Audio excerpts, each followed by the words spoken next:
This chapter, let me tell you something. If you've been in a church and your church hasn't preached on this, it's probably because this chapter condemns all false teachers and false prophets, and it gives the signs of what a false teacher and a false prophet is. So if your church never went through this verse by verse, it's probably a signal to you that that they're practicing what Peter is warning about.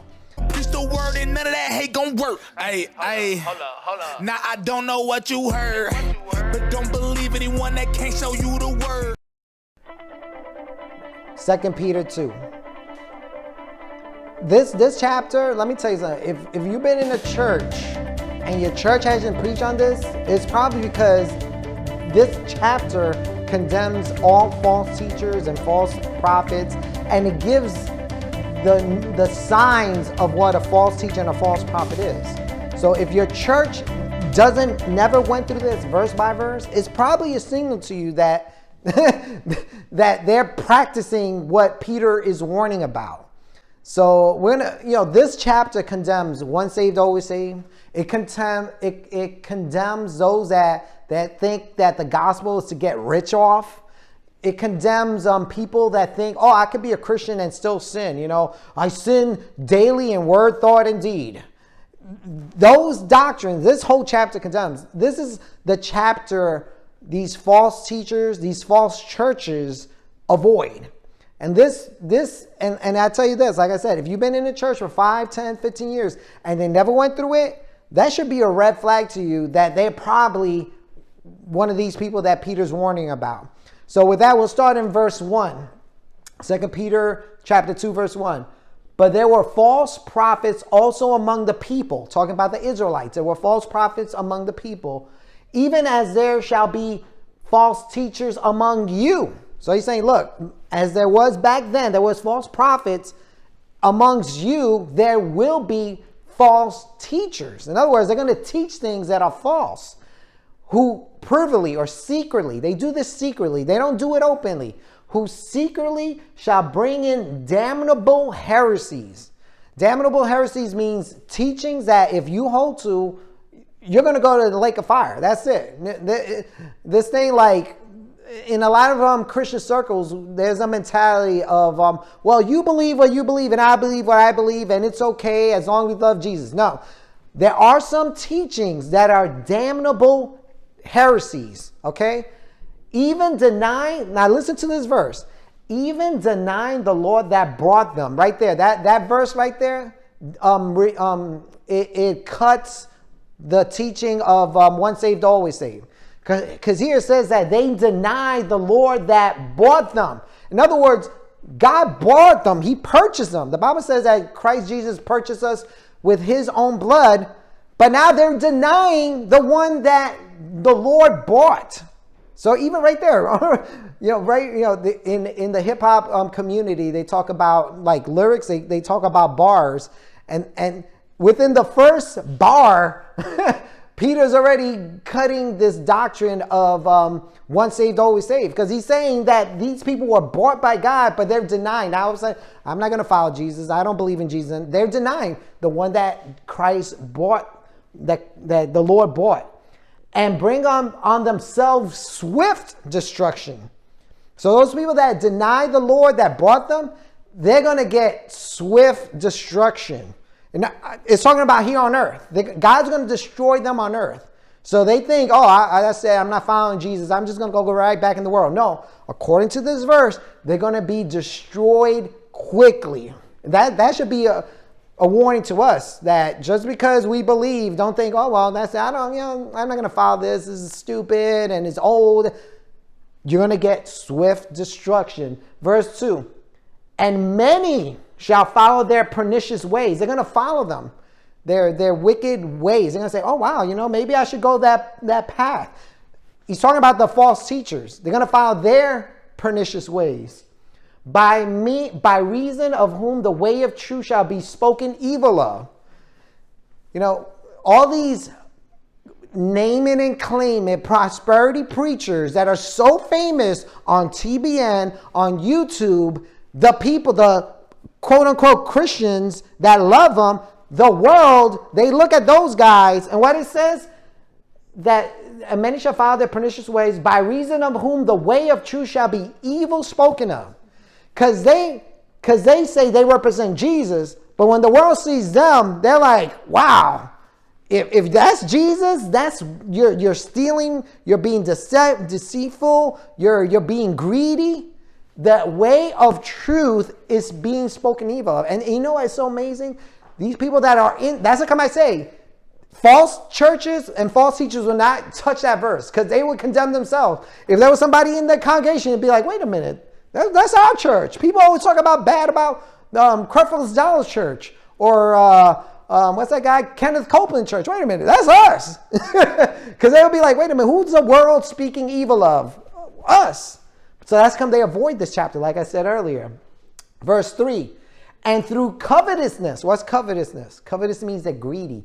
They want stuff. And through covetousness shall they with feigned words. Feigned words means empty words. They talk a lot, but really there's nothing to what they're saying. It just sounds good. With empty words make merchandise of you. Back in slavery times, that's what slaves in America were considered property. They shall merchandise you. They're taking you like the slaves back then. They're gonna merchandise. You ever hear the like on YouTube? They say buy my merch. Guess what? You're their merch.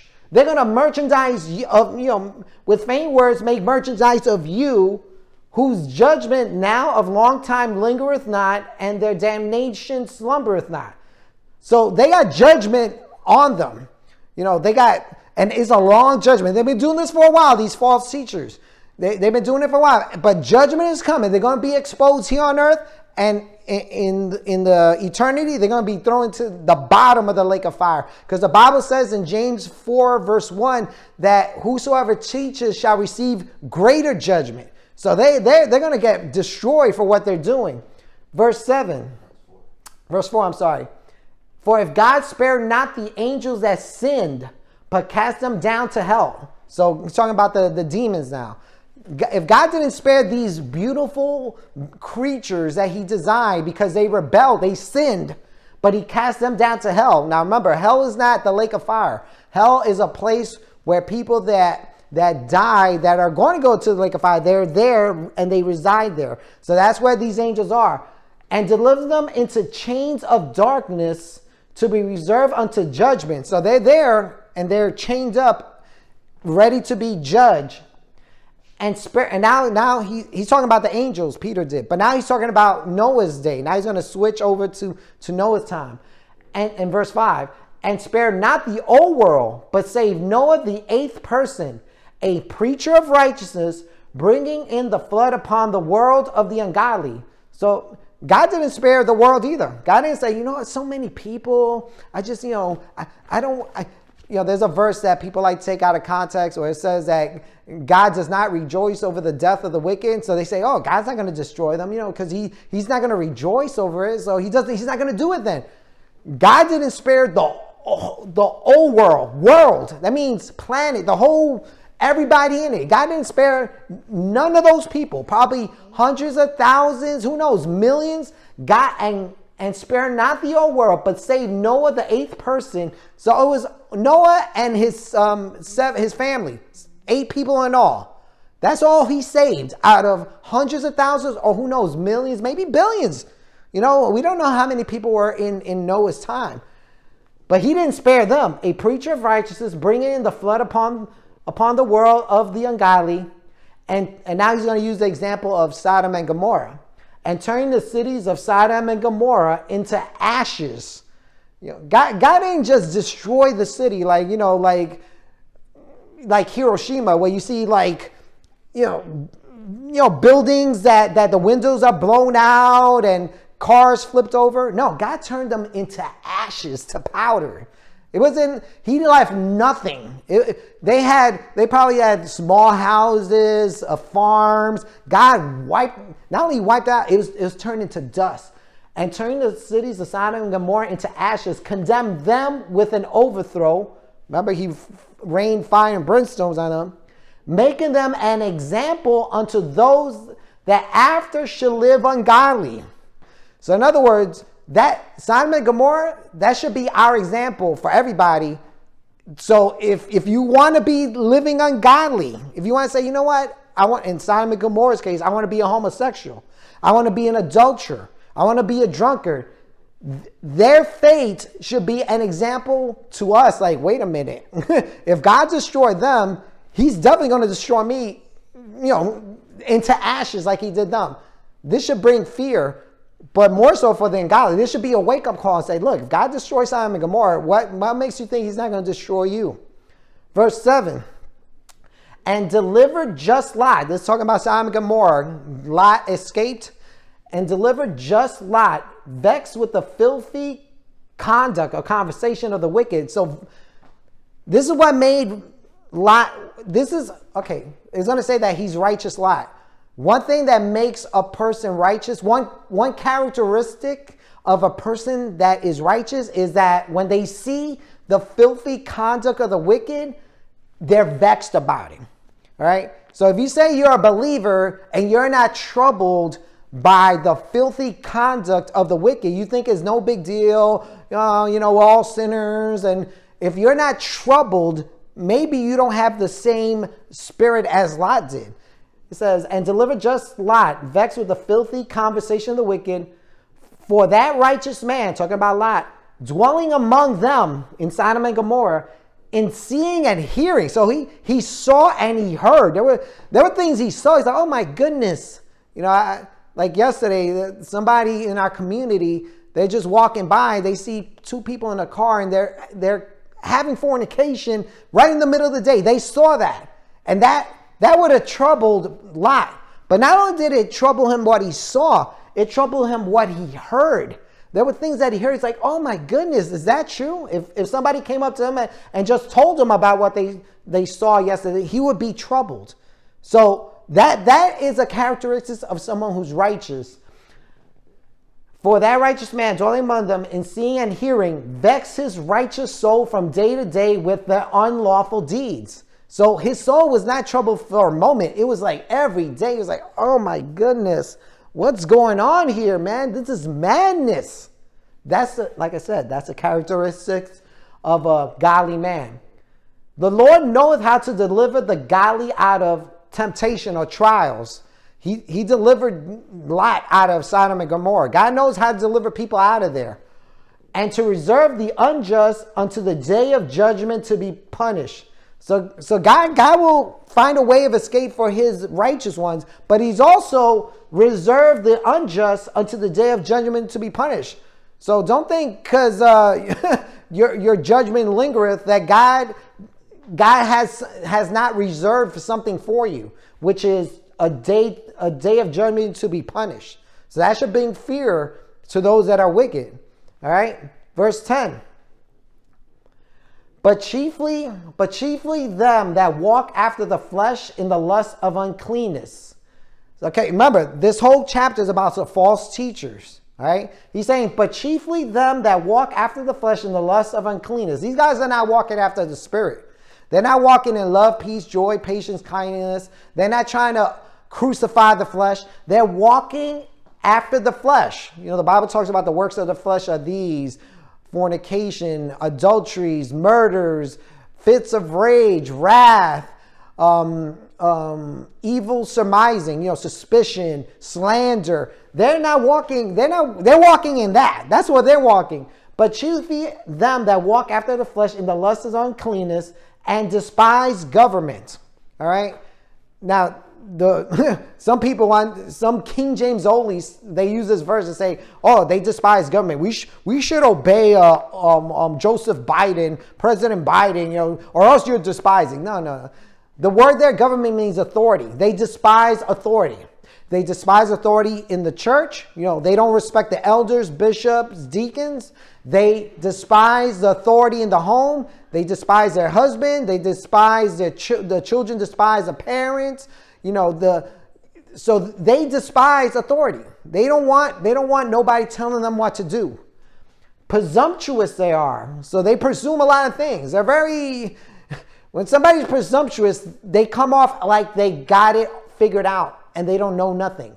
Presumptuous they are, self-willed, meaning their will is driven by themselves. It's not driven by truth. It's not driven by what's best for you. These guys are self-willed. They are not afraid to speak evil of dignities.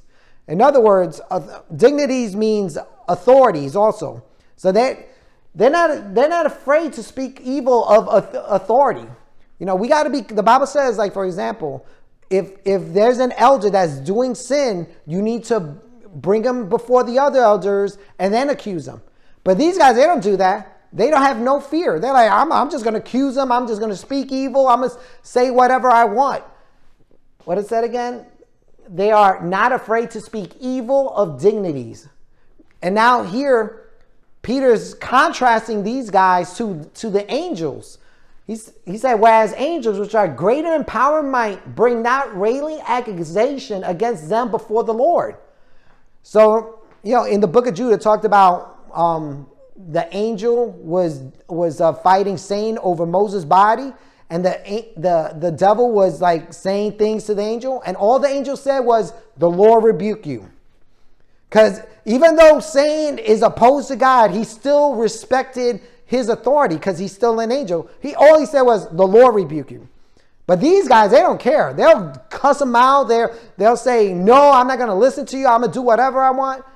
But they're not like the angels, which when they contended with Satan for Moses' body, they just said, "The Lord rebuke you." Verse 12. But these, talking about these false teachers, but these as natural brute beasts. Oh my goodness. Peter called these false teachers that are among you. This is in the church, all right? He's not talking about outside in the world. He's saying that these as natural brute beasts made to be taken and destroyed.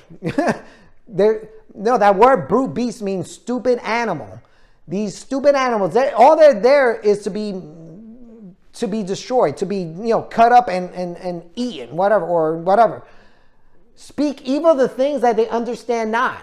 These guys, they speak. So when somebody opposes them and tries to correct them, they'll speak evil of you. They don't want to be corrected. They'll speak evil against the person that's trying to correct them.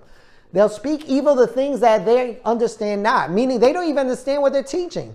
They're teaching things and they themselves don't even know what they're teaching because it sounds good. It sounds good to the itching ears. The people in the church like, "Oh yeah, that makes sense." I remember years ago, they were pushing the church was pushing this false teaching. The church I was in, I'm not in it no more. And they were giving out books about it. I wanted to speak to the pastor about it. And they didn't want to talk about it. Because they knew I knew my word, but they didn't want to go there. Because they know they're in error, but they don't want to confront it. Rather than saying, I have the truth, let's sit down, let's try to break it down. No. Well, they speak evil of the things, they understand that. They don't even understand what they're teaching. And shall utterly perish in their own corruption. They're going to die in their own wickedness. All right? And in verse 13, and shall receive the reward of their unrighteousness. They're going to reap what they sow. They're going to get a reward, and it's not a good reward. As they count it pleasure to riot in the daytime. In other words, they sin in openness. They're not even hiding it anymore. They're not hiding that they're stealing from the congregation. They're proud about it. They have conventions. They're not hiding it anymore that they have homosexuals in their congregations and nobody says nothing. They're not hiding. It used to be like a little shame. What is that again? And as they count it pleasure to riot in the daytime. That word riot means to revel. They do it openly. They're not even embarrassed anymore. Spots they are and blemishes. Spots they are. It's like if you have a zit in your face. You might have a beautiful face, but that zit right there, that makes it look bad. That's how they are for the body of Christ. They're like spots.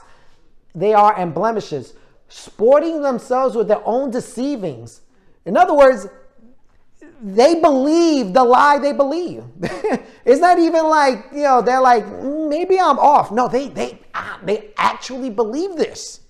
I still remember years ago, I spoke to somebody who was in Creflo Dollar's church, and he was so like on fire for it. I was like, wow, this guy, he actually believes what he's teaching. Me, I'm like, wow, it's so obvious he's false, but they sport themselves with their own deceivings while they feast with you. So in other words, they're sitting down rejoicing with you, fellowship, but they're all caught up in it. They love their false teaching. Having eyes full of adultery. All right? What does that mean, having eyes full of adultery?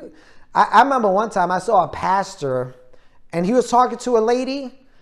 Come up here, Josiah. And he was talking to her. He was holding her hand. Come over here. And he was like this. He's like, yes. Yeah, oh yeah. I'm like, what is that? That's kind of creepy. Having eyes full of adultery, meaning, they're lusting after the person, but their eyes are full of it. And if you're a spiritual person or a wise person, you can detect, they'd be like, this guy's full of adultery. It always amazes me, like when I see a girl, it could be an average looking girl or a pretty girl, and there's guys talking all over her, just talking. And I see that and I'm like, these guys, they're not talking to her because, they just, click at her. No, their eyes are full of adultery. They're doing this talking and looking at her because they want to, commit sin. They want to fornicate. They want to commit adultery. Their eyes are full of adultery. Well, these false teachers, their eyes are full of adultery. All right. So it's not even that they commit the act of adultery. You could see it in their eyes. I remember there was a movie that said you could tell by their eyes that you could tell by somebody's eyes that they're full of adultery. Having eyes full of adultery, verse 14, and that cannot cease from sin. So in other words, these people cannot stop sinning. They sin in word, thought, and deed every day. That's a doctrine in the church, There's a doctrine that teaches that.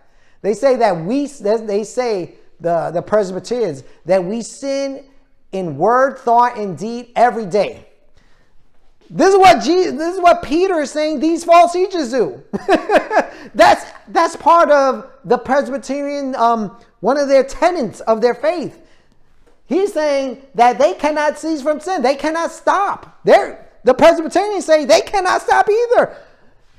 Right there, that should be a red flag to you to get out of that church, because they're teaching that you cannot. Here, basically, Peter's inferring you can cease from sinning, but these false teachers cannot cease. So any church that teaches you that you could sin and still make it to heaven, they're not teaching the apostles' doctrine. That's not what Peter's saying in this verse. Beguiling unstable souls. So in other words, they're deceiving these people that are unstable. They're not firm in the faith. They're maybe new believers, or they're coming out from sin. And instead of trying to get them out and helping them escape, they beguile these unstable souls, which is sad, because these people, it seems like they want to get out of their unstableness, but instead they beguile them, they deceive them. And heart they have exercised with covetous practices. In another verse, it says that they trained themselves in these covetous practices. In other words, they went to another minister. They went to another church, and that's how they learned this. This generation, this name it and claim it, Kenneth Copeland, Creflo Dollar thing didn't just come out of nowhere. There were people like Oral Roberts teaching this back in the 50s and 60s. They learned it from them, and they added to it. They made it even more crazy. They have an exercise with covenant practices, cursed children. It's sad. All the teachers and the people that they're teaching, they're cursed. They're not blessed. Remember, this whole chapter is talking about false teachers, right? He's not talking about unbelievers. They are cursed children. Is once saved, always saved? How can a teacher all of a sudden be cursed if they're once saved, always saved? 15? which have forsaken the right way. In other words, they were on the right way. They were going down the right path, but they say, you know what? I'm abandoning it. I'm going to go the wrong way now. Which have forsaken the right way and are gone astray, following the way of Balaam the son of Besor, who loved the wages of unrighteousness. That's why they do it. It's all about the money for them. They forsook the right path for money, like Balaam did. All right? But Balaam was rebuked for his iniquity. The dumb ass, speaking with the man's voice, forbade the madness of the prophet. So God had to use the mule that Balaam had to rebuke him. Because Balaam was wrong. He was off. Remember, Balaam was speaking in behalf of God. He was a prophet. He went up to Balak and said, "Thus saith Yahweh." So he was a prophet, but he was a wicked prophet. And God had to use that donkey, the dumbass, to speak to that Balaam for what he's doing, because he was all about the money. All right, 17. And that's how these false teachers are. It's all about money to them. It's all about fame. It's all about me, puffing me up. It's not about Jesus Christ. They'll talk about that it's all about Jesus Christ, but it's really about them. Verse 17. These are wells without water. These false teachers are like, you're super thirsty.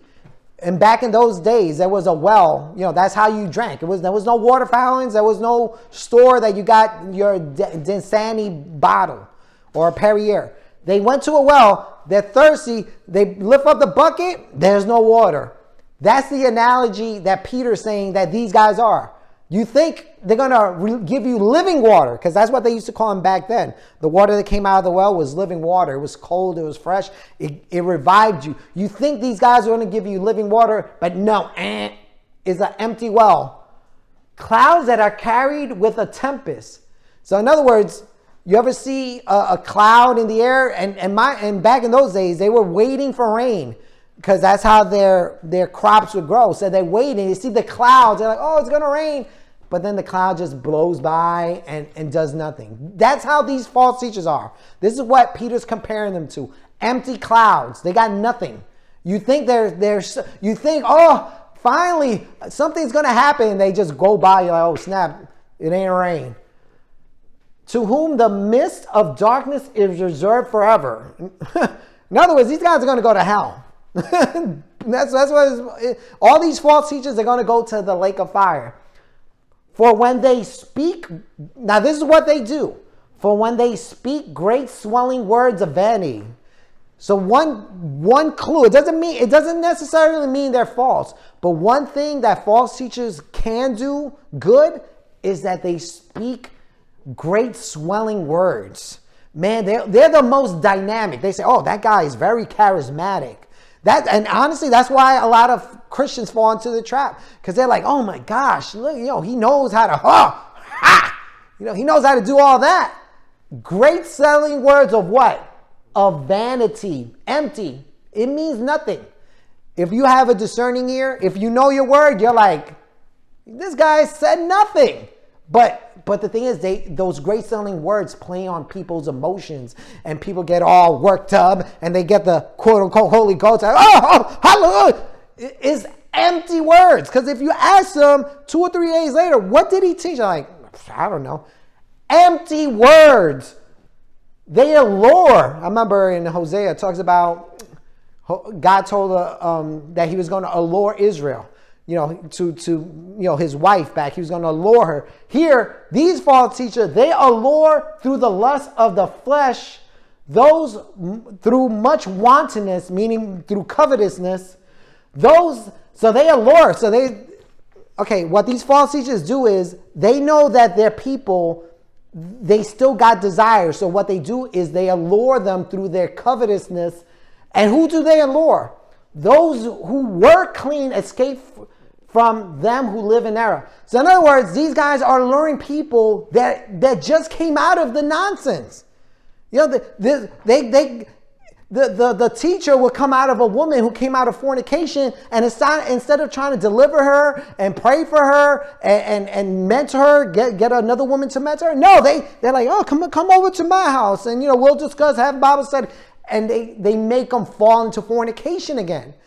Instead of helping them escape, it says those that were clean escape from them who live error. So these guys were clean. They got delivered, but instead of helping them stay delivered, they pulled them right back.